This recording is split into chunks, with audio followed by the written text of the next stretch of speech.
হাদির মৃত্যুবরণে আসলে আমি খুব শোক প্রকাশ করি এবং আমরা ধৈর্য ধারণ করে মহান রব্বুল আলমিনের কাছে প্রার্থনা করি যেন আল্লাহ পাক তাকে ব্যস্ত নসিব করে। আর আপনারা জানেন আমি ভীষণ দুঃসময় অবস্থা ফিল করতেছি। যারা আমার শত্রুপক্ষ বিভিন্ন ঘায়েল করার জন্য আমাকে হুমকি ঠেট দিয়ে আসতেছে, এবং আপনারা জানেন যারা এই দুঃসময় অবস্থা আমাকে সহযোগিতা করেছে লক্ষ্মীপুর, নোয়াখালী, কুমিল্লা, ঢাকা এবং ঢাকার বাইরে,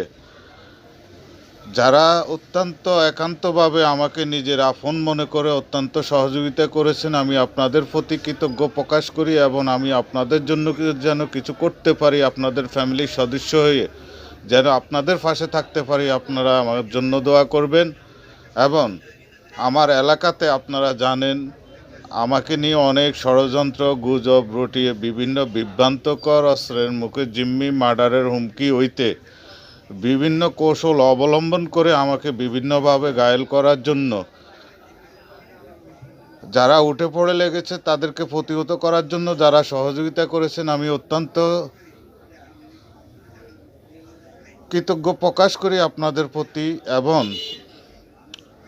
প্রশাসনের দৃষ্টি কামনা করি। যারা এই ধরনের ষড়যন্ত্রকারী আপনারা তাদেরকে চিহ্নিত করে রাখবেন এবং আমি খুব নিরাপত্তাহীনতা ভুগতেছি, আপনাদের একান্ত সহযোগিতা নিয়ে যেন চলতে পারি।